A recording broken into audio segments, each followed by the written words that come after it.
Hello, hello, Whimsy here, and we are back in Scene Investigators.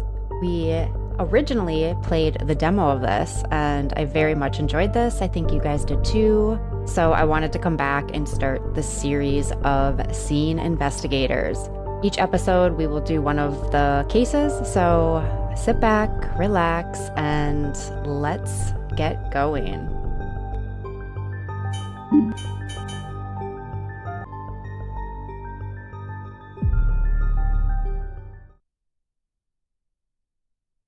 Assisted mode or detective mode? Okay, so in assisted mode, the game provides a clue list as the clues are found, allowing players to reference them during the investigation. In addition, players are informed of incorrect answers to help them understand where they might get their hypothesis wrong.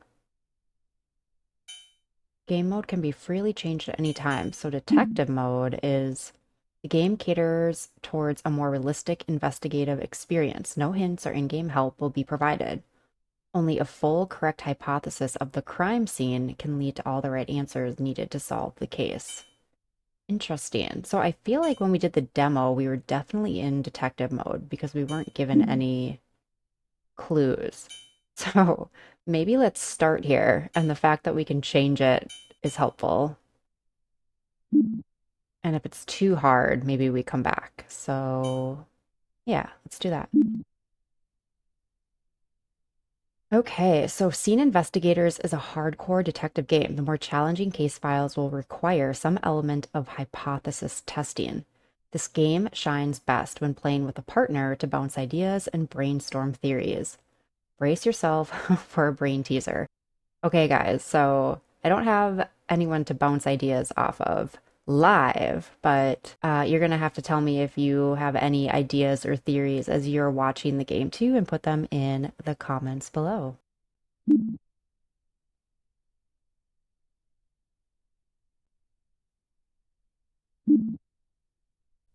Hello, agent. I am your personal assistant for this exam. Please enter your name.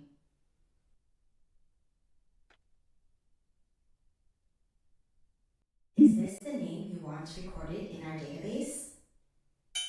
Yes. Creating your data file. Recording complete. Welcome to the crime scene reconstruction room. Prior to the exam, here are some important notes to go through. First, observe each scene carefully. Analyze everything on site and pay close attention to seemingly insignificant details. Second, not all interactable objects are important, and not all that are non-interactable are unimportant. You have to decide which ones can help with the investigation. Third, when there aren't enough evidence present in the crime scene, you will need to trust your intuition, fill in the missing gaps, and make smart, calculated assumptions. Fourth, when all else fails, don't give up. Take a break. Comb through the crime scene again and revisit the clues previously gathered with fresh eyes. Now that we've gone through them, let's do a preliminary trial, shall we? This has no bearings on your overall grade. It's to see if you've come to grasp with the fundamentals of the exam to come. Are you ready? Understood. Loading preliminary trial. Loading complete. Good luck. Thank you. Okay, so situation. The police have arrested a man they suspect to be about to rob a bank. They confiscated items found in the van the man was standing by. The police were able to get the man to give up the names of his accomplices. It is suspected that the man and his accomplices might also be involved in the purse snatching of Helen Turner. However, all the police have are the items from the getaway van, the criminal records of the three men that were going to rob the bank, and the incident report from Helen Turner. Using what is available, can you answer these questions asked in this case file? Okay. We are doing the preliminary trial. How to play. And I am just going to check real quick if I turn on my controller, if that's going to activate. We were able to use a controller in the demo, so I'm hoping we can maybe use it here too. Okay, it looks like we can. So, how to play, general access, movement, which I'm hoping we can use with the controller. Action, we can zoom. And then we also have a flashlight, a camera, image viewer, and a notepad. Ooh, that's nice. Okay, and then just to make sure, what do we have down here? Exam questions, documents. Oh, okay, so who was the getaway driver and who was involved in stealing Helen Turner's purse? Okay.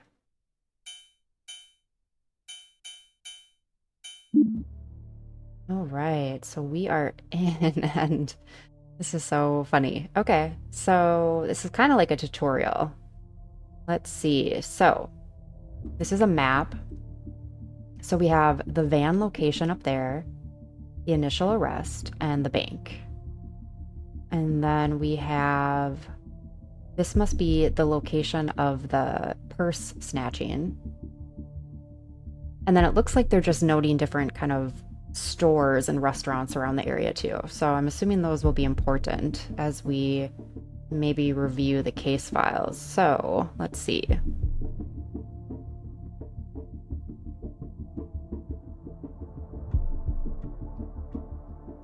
We have the police investigation file. This must be what was in the van, and then we have evidence. So let's maybe start here.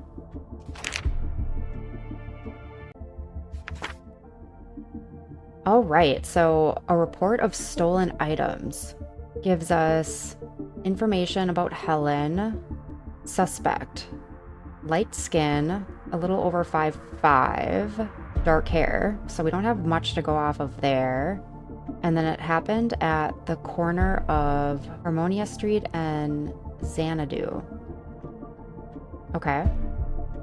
So we have that already on the map.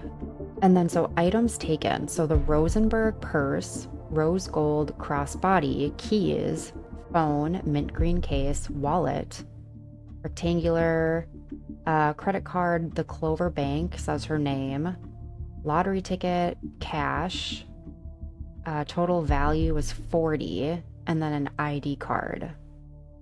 Okay. So it looks like they arrested Frank Carter, which he fits the description, over 5'5", white male, dark hair, arrest and sentencing info. So it looks like he has a record of shoplifting, stealing. Carter is known for having done forgeries, but it was never proven and he was never convicted. Okay. Okay, so then this also must be the crew that they found potentially robbing the bank. So this guy also matches who Helen described. White male, over 5'5", dark hair. Let's see. So identity theft, armed robbery. Okay, so also has a history. And then released in Feb of 09 for good behavior. And then this guy also matches. Okay, so yeah, also a history of stealing.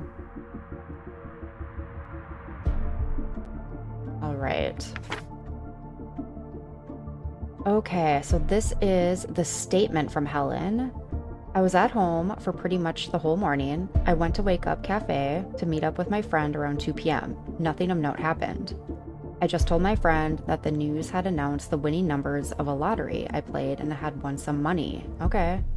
Okay, so maybe someone overheard her say that. I was going to cash it in today. We made plans to meet up again to celebrate. I left the cafe about 45 minutes later. I headed towards Cart Convenience, and that was around the time that I got knocked over by a man coming up from behind me. Next thing I knew, I was watching him turn around the left corner with my purse in his hands. You never really think such things would happen to you until they do. All I can remember is that he was a bit taller than me and that he had dark hair and light skin. As soon as I was able to gather my wits, I asked a passerby to call the police. Okay, so she went to the cafe to meet her friend. They talked about how she won in the lottery, which probably someone overheard her. She was gonna cash it in. We had made plans to meet up again to celebrate. She left the cafe about 45 minutes later to head towards Cart Convenience. Okay, and we don't really have time on here, it looks like. So that is it.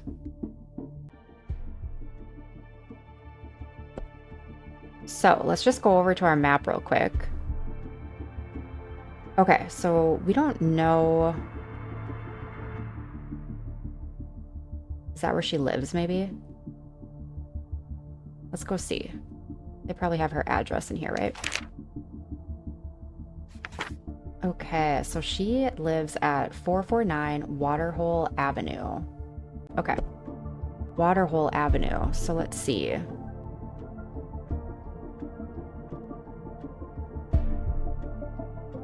So she would have to live close if she was walking over to Wake Up Call Cafe.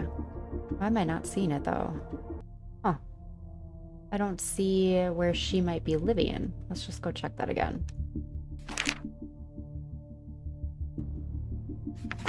Waterhole Avenue. Okay, so maybe she drove? Waterhole Avenue. All right, well, let me know if you guys see it. I might just be completely missing it.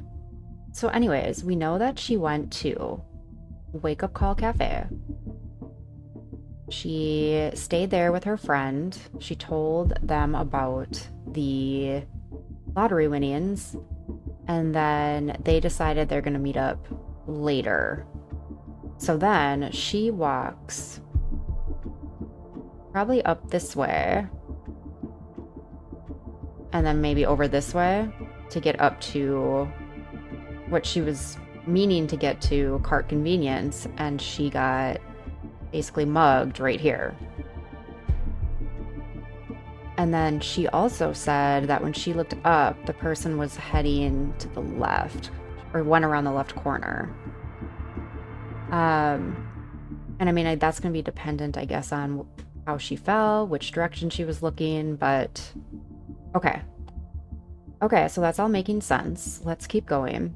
So the other thing I wanted to check what was found in the car.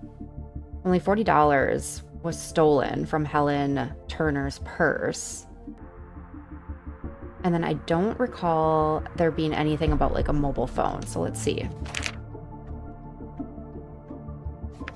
Oh, it is a phone. Okay, phone, mint green case. Wallet, credit card, lottery ticket. Okay. So we do have a phone here, but no... Oh wait, is that the mint green case? Let's look at that.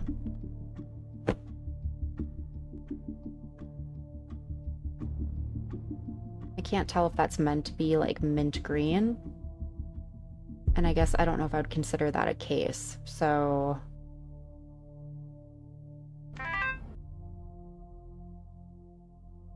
Oh, I guess no messages. Okay. Nothing. Okay, so nothing interesting there. We have some cigarettes, which could maybe come in handy. Tobacco, okay. Moolah. So this is kind of interesting. We have what looks like new $100 bills, which they potentially stole. And then what? We have 10, 20, 30, 35. Yeah, we have $40 there in cash. So that look like older bills. So that tells me that, yeah, one of these guys took the money from the purse. Okay. Yeah, it has to be. Yeah, do you guys see how, like, the $100 bills look much more new than the other bills here? And it would make sense that she would have, you know, smaller bills in her purse. Okay. We're on to something, guys. And then, okay, so someone was a smoker. Someone's a beer drinker. All right, let's see what we have for evidence. What does this say? Chain of custody.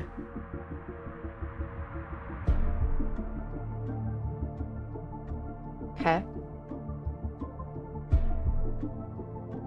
Actually, let's read that real quick. Okay, so newspaper, master plan, and split. Chain of custody. Okay. I don't know if any of that info is going to be important, but we'll remember that. Okay, so my master plan. Clover Bank monthly swap. Lorenzo will send all of us exact date. Part 1 of swap. 3:15 to 3:35, 20-minute window. Every second counts. Be in positions. 3:15 sharp. Okay, so maybe there's like a... That's when, like, the delivery of maybe some money comes every month. Get in, get out. Minimum security at this time. Security returns from swap. Oh, I see. Okay, okay. So the swap is security. Second part of swap, 3:35 to 3:55. Too much activity. Plan B. Activity returns to normal at like 4:10-ish. May have to resort to robbery at gunpoint. Plan C. Wait another month. Don't have time.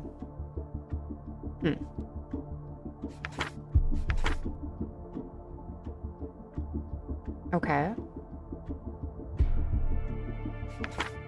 Okay, so 55% goes to the man with the plan, 15% the helper, 25% is the getaway driver, and 5% for Lorenzo.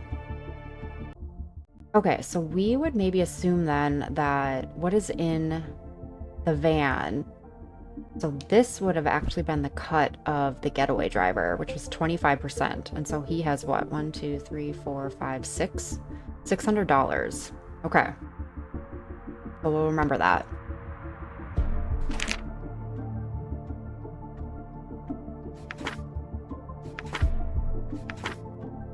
Okay, and what is this about?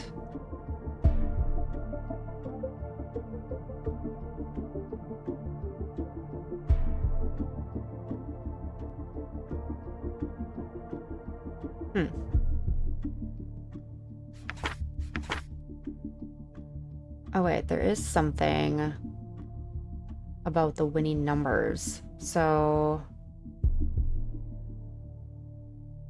those who have bought tickets, get them out and start counting the numbers.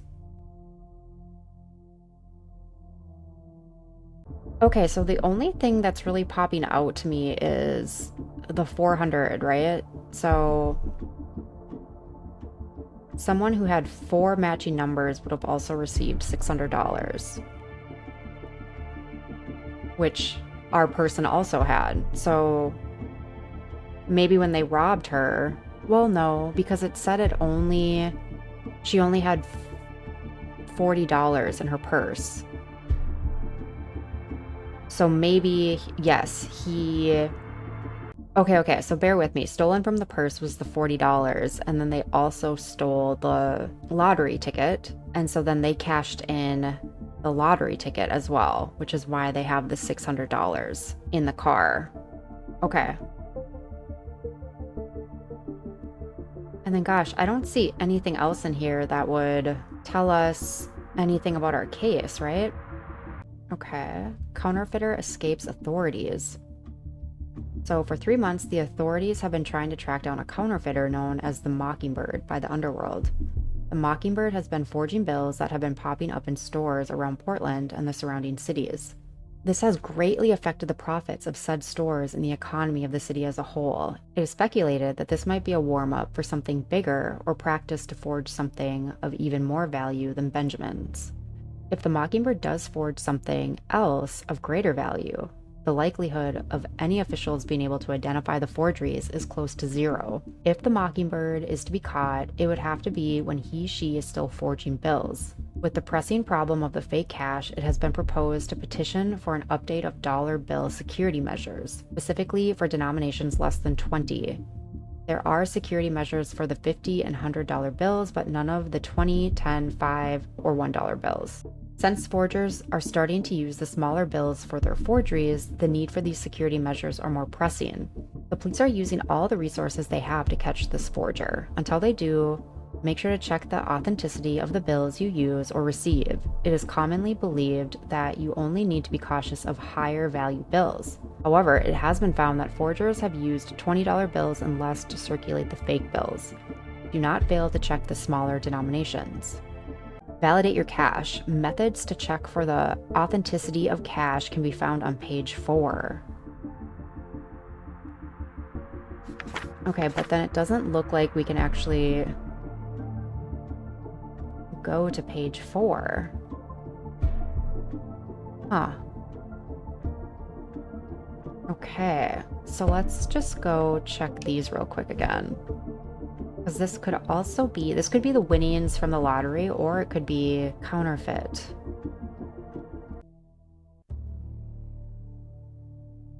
Just trying to see if there's like anything, like on actual bills. They kind of have that reflective symbol on it.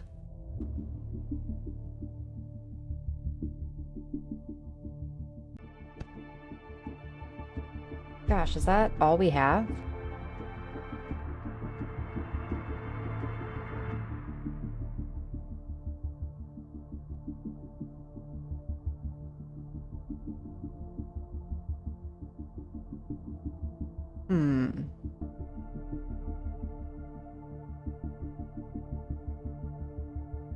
It's around here.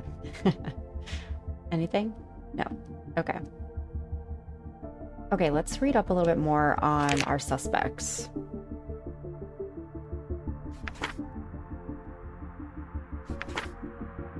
Petty theft, stole from civilians, shoplifting, stole items from stores, conned money from civilians.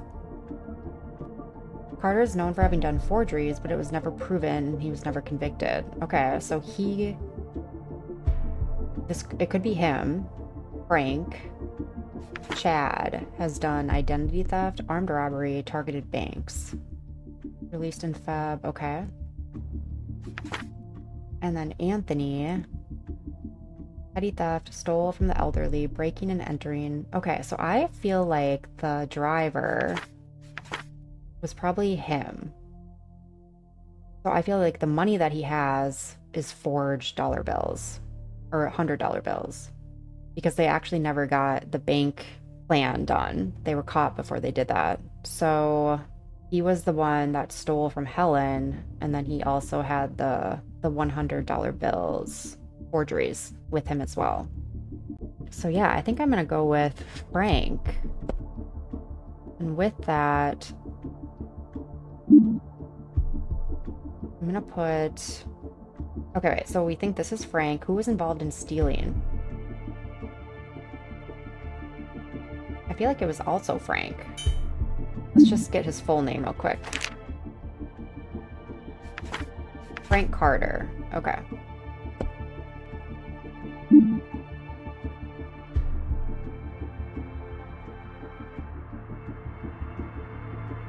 Might be completely wrong, but...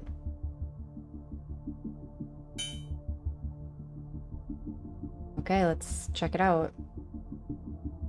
Wait, what's this? Oh, okay, you can do multiple. Are you sure you want to submit your answers? Yes. Oh, okay. Okay, well, I at least passed. Okay, so maybe one of the guys that said robbery, conned people for money. What does start exam mean? I wish they would tell us what the correct answer was. So what happens if I push start exam? Understood. You will be presented with a selection window during the exam. To pass the exam, you are required to solve all case files. A grade will be given for each attempted case file. You are free to retry them as many times as you want to improve your grades. It's important to note that the latest grade will always override the previous one, even if it's lower. Let's proceed. Which case file would you like to tackle? Oh, cool. Okay. So we did pass, but gosh, I'm super curious what the answers were. All right, guys. Well, I think we're going to leave it here. So this episode, we did the preliminary trial. Like I said at the beginning, we already did the demo. So you have 2 pieces of content you can kind of check out to figure out if you if you like this game or not. But I am absolutely really enjoying this. So definitely want to make this one a series. For the next episode, we will do the next one, the 4th floor. They all look to be not too bad as far as difficulty, so I feel pretty good about us being able to kind of get through these. We killed the demo, so you guys will have to go check that one out too. All right, guys. Well, as always, thank you so much for being here. Give this video a like or a comment if you enjoyed it. It really helps out a small gamer like me, and I will see you in the next one.